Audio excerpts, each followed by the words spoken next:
और खबरों की शुरुआत करते हैं सबसे बड़े मसले के साथ, जिस पर सुप्रीम कोर्ट पर आज सबकी निगाहें थी। लेकिन अब सवाल ये उठने लगा है कि क्या चुनाव से पहले राम मंदिर असंभव है।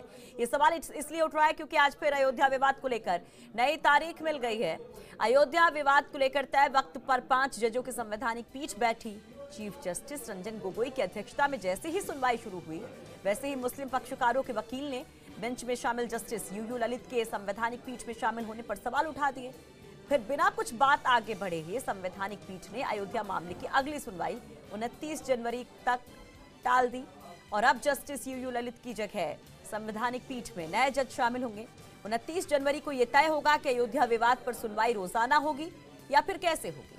अगर 29 जनवरी से अयोध्या विवाद पर रोजाना सुनवाई होती भी है तो चुनाव से पहले राम मंदिर का बनना असंभव ही होगा।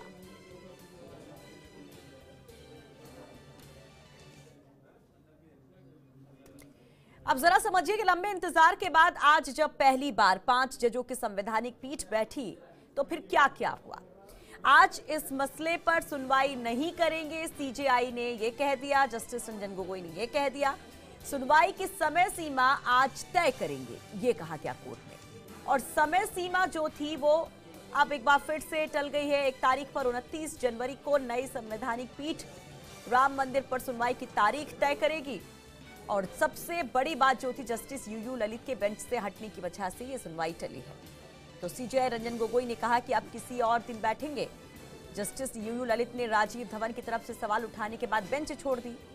और आपको ये भी बता दें कि मुस्लिम पक्ष के वकील हैं राजीव धवन, जिन्होंने जब क्वेश्चन किया तो यूयू ललित ने अपने आप को इससे अलग कर लिया। तो ये हम ग्राफिक्स के जरिए दिखा रहे हैं कि आज क्या कुछ हुआ। 1994 में जस्टिस यूयू ललित अदालत की अवमानना के एक मामले में कल्याण सिंह की तरफ से पेश हुए थे। ये कहा गया राजीव धवन की तरफ से, जस्टिस ललित अयोध्या विवाद से जुड़े क्रिमिनल केस में कल्याण सिंह के वकील के रूप में पेश हुए। और जो दलील दी गई राजीव धवन की तरफ से, उसके बाद जस्टिस यूयू ललित ने खुद को अलग कर लिया इस केस से। और इसके बाद एक बार फिर से ये मामला टल गया है। अगली तारीख मिल गई है, यानी कि तारीख पर तारीख मिलती जा रही है। तो क्या कुछ राजीव धवन ने कहा वो हम आपको दिखा रहे हैं।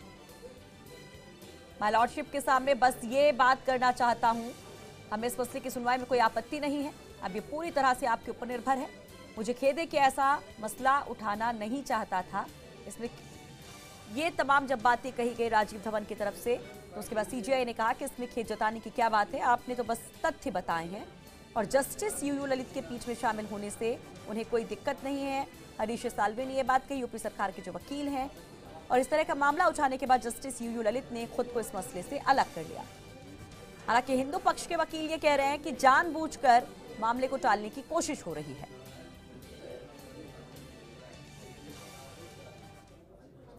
अब जरा वकीलों की जुबानी सुनिए कि कोर्ट के अंदर चंद मिनटों की सुनवाई के दौरान क्या क्या हुआ। बेंच आज एडजर्न हो गई, 29 जनवरी की डेट लगी। क्या आपत्तियां रही हैं?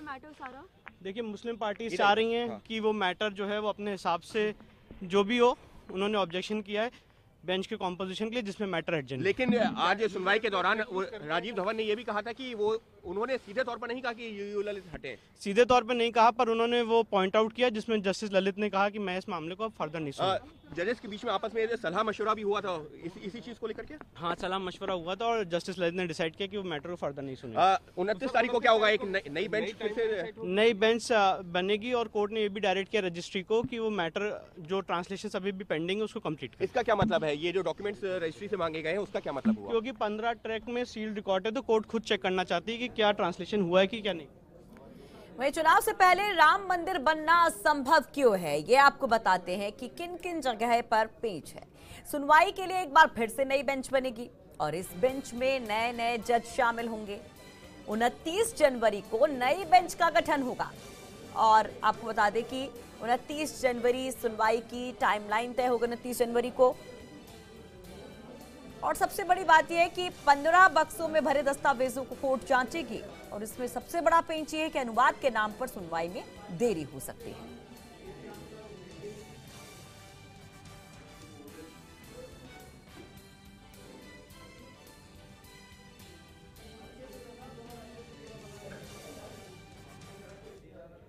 बड़ी बात यह है कि बहुत उम्मीद थी लोगों को, और जिन लोगों को उम्मीद थी कि आज से सुनवाई शुरू होगी और जल्द फैसला निकलेगा, उनको एक बड़ा झटका लगा है। पक्षकार रामविलास वेदांती को इसमें साजिश लग रही है, तो इकबाल अंसारी कह रहे हैं कि सुप्रीम कोर्ट से जब और जो फैसला आएगा वो उन्हें मंजूर होगा। शुरू में कहा था कि डे टू डे नहीं, दिन रात सुनवाई होनी चाहिए। यदि आतंकवादियों को छोड़ने के लिए आधी रात 2 बजे सुप्रीम कोर्ट खुल सकता है, तो 5 जजों की पीठ क्रमबद्ध से बैठे, 24 घंटे बैठे, 2 महीने के अंदर निर्णय कर दे। मैं चाहता हूं 2 महीने के अंदर जब निर्णय हो जाएगा तब भाजपा कानून बनाएगी, विधेयक लाएगी, अध्यादेश लाएगी, बिल लाएगी, क्योंकि भाजपा के हाथ बंधे हुए हैं पार्लियामेंट में। जब तक सुप्रीम कोर्ट को कोई निर्णय नहीं आता तब तक सरकार कोई कदम उठा नहीं सकती है। इसलिए मेरा जजों से निवेदन है कि ये हटाने वाली बात खत्म करें, हटाने वाली बात खत्म करें। आज हटाएं, कल दूसरा जज नियुक्त करें। पहले गगोई अपने हटे, हमको गगोई पर भरोसा नहीं है, क्योंकि वो कांग्रेस के पूर्व मुख्यमंत्री केशव चंद्र गगोई के बेटे हैं। यदि वकील के प्रति संदेह हो सकता है तो बेटे पर क्यों संदेह नहीं होगा कि कांग्रेस के बेटे। तो गगोई हटेंगे तो क्या आपको लगता है कि जल्द से जल्द फैसला आ जाए? कोर्ट जो भी करेगा हम उस जो है उसको मानेंगे। हम साफ कहते हैं कि हम इससे राजनीति नहीं करते, चाहे जो वकील हो, चाहे जो जज हो, जो भी वो करेंगे वो हम लोगों को मानना पड़ेगा। ये संवैधानिक बात है। कोर्ट सबूतों के आधार पे चलता है, हिंदू मुसलमान पे नहीं चलता। हमारे यहाँ हिंदुस्तान में तो ये जात बात तो नेता लोग बताते हैं, जात तो नेता पूछते हैं। जो है हिंदुस्तान की पब्लिक आज भी मोहल्ले में लोग जात नहीं पूछते, नेता केवल जात पूछते हैं। कोर्ट में चाहे हिंदू हो, चाहे मुसलमान, चाहे सिख हो, चाहे ईसाई, कोर्ट चलता है सबूतों के आधार पे। हम कोर्ट की बात मानेंगे, ये हमारा संवैधानिक है। हम इस बात को नहीं मानते। हमारे यहाँ जिलानी साहब भी ने कहा है कि जज चाहे हिंदू हो चाहे मुसलमान, कोर्ट अपना फैसला करे, हम उसको फैसला को मानेंगे, उसके फैसले को सुनेंगे। वही विश्व हिंदू परिषद ने नई तारीख पर निराशा जताई है। मुस्लिम पक्ष कोर्ट के फैसले का इंतजार करने की बात कहता है, तो कुछ और रिएक्शंस आपको सुनवाते हैं। हमें पहले से आशंका थी कि विपक्ष कुछ भी बहाना बना करके आज की सुनवाई को टालने की कोशिश करेगा। आज उन्होंने जो 2 आपत्तियां उठाई उनका आधार नहीं था। उन्होंने कहा कि 5 जज की बेंच बनाने के लिए जुडिशियल ऑर्डर होना चाहिए। इसका कोई अर्थ नहीं है। मुझे लगता है कि इस प्रकार की आपत्तियों से बचा जाना चाहिए। मैं सच कहूं तो आज की एडजर्नमेंट और वर्तमान परिस्थिति में 10 जनवरी से 29 तक की एडजर्नमेंट, इसने हमको निराश किया है। नया फार्मूला आ जाया और फिर केस को डिले करने की बात कही गई।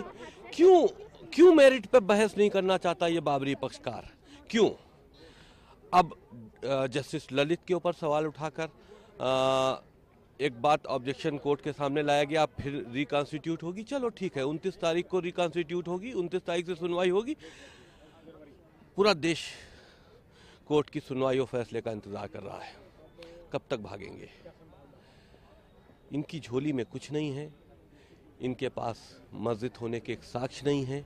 वो एक खंडर था, वो एक अवैधानिक मस्जिद थी, वो एक गैर शरई मस्जिद थी जिसको ये कोर्ट में मस्जिद साबित नहीं कर सकते। वो राम जन्मभूमि है, राम मंदिर वहाँ पर बनना चाहिए। रिपोर्ट से पता चला है कि जो अयोध्या की हियरिंग जिस बेंच को करनी थी, अब उस बेंच में कुछ तब्दीली होगी और दोबारा से हियरिंग 29 जनवरी से शुरू होगी।